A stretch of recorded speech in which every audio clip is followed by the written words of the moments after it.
everybody, Jeff Collins here from Idealliance, and today I'd like to talk to you quickly and briefly about RGB handling and leading practices. Now, these are questions that I typically get when I'm on site doing a G7 master qualification or training new operators, pre-press or press operators, or even designers and creatives. It's like, what should I do with RGB images? So why don't we just start in pre-press? This is a leading practice that you should follow if you have a current state-of-the-art workflow or digital front end.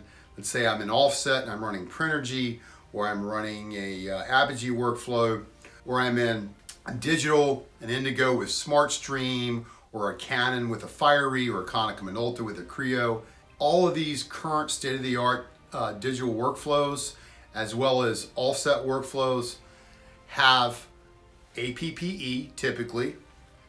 That's an Adobe PDF print engine, so they're running that core Adobe engine. And in those workflows, we have color management settings that allow us to honor embedded RGB profiles.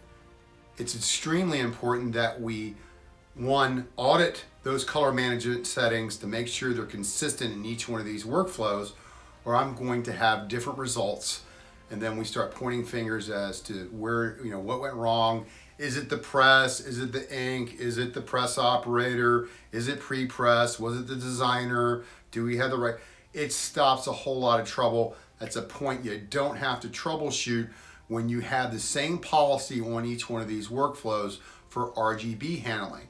The reason we want to honor RGB embedded profiles or RGB profiles in general, one, the person that usually is approving this, whether they're looking at a digital proof from a contract proofing system, or maybe we just ran a quick copy on a digital press, client sees it, it may not look like what they see on their screen. And we're not going to get into, monitor calibration.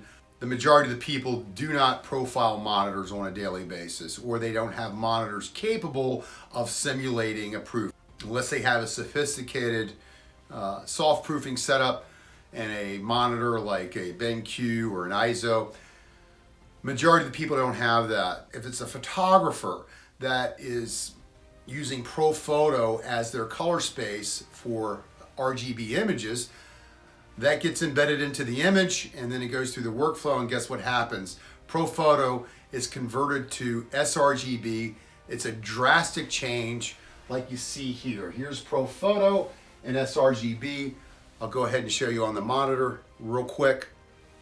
And that's where the trouble begins. So here in this example, we can see the image on the right has a profile embedded called Profoto. So a photographer, designer, somebody doing color retouches using that color space as their working space, they'll embed that into the image. This is what they see on their monitor. And then when it gets to the print service provider and in their workflow or their DFE or RIP, if they do not honor embedded profiles, it will convert that image on the right to, let's say, something like SRGB as a default or Adobe 1998. Either way, it will not look anything like what the photographer designer saw originally on their monitor before they submitted that job to be printed. So best practice, make sure your workflows have the same RGB handling policy, and make sure you're checking honor embedded profiles.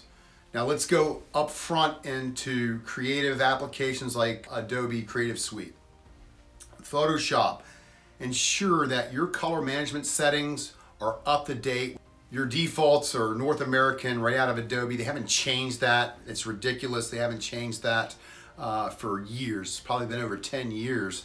And we want to make sure, and this is another video that I'll push out here on the Idealliance website, we need to change those. And there's a quick and easy way you can change those color management settings in Adobe Creative Suite, and then you can sync them all together regardless of the different workstations. So I might have 4 or 5 pre-press operators, or I might have a bank of designers, and we need to ensure that they're all playing on the same sheet of music. But the key and those color management settings for RGB specifically is to preserve embedded profile. We do not want to convert to our working space, right? We may have a default for our working space, but for RGB images, we want to honor that person that shot that image, maybe color retouched it up front. It could be a photographer, or it could be the mom and pop that took the vacation shot there in the Bahamas. And that's the filter they see that image through on their computer screen. So if we honor that in the beginning and don't convert it to CMYK, that's a great practice. So we'll have consistency throughout the workflow. Now there's always exceptions to the rule.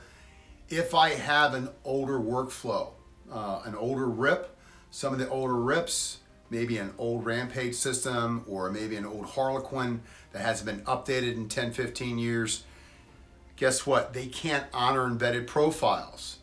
That may be a feature that hasn't been added on. It wasn't sold to the client or to the printer with that particular workflow. So they default to some generic RGB profile, which usually does not look good.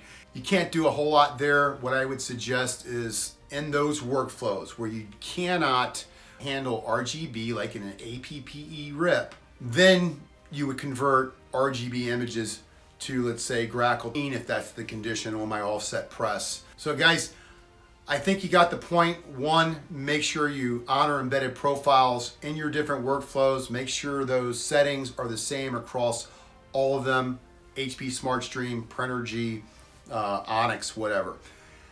Then up front in pre-press, preserve embedded profiles. Don't convert them to CMYK working space. If you do that, you'll improve your customer satisfaction, and you'll also improve the consistency across your different devices on your plant floor when we're dealing with RGB files. There's a lot to talk about in RGB workflows, a lot more than I cover here today, but I hope those two key things that I just mentioned are helpful to you, and take care.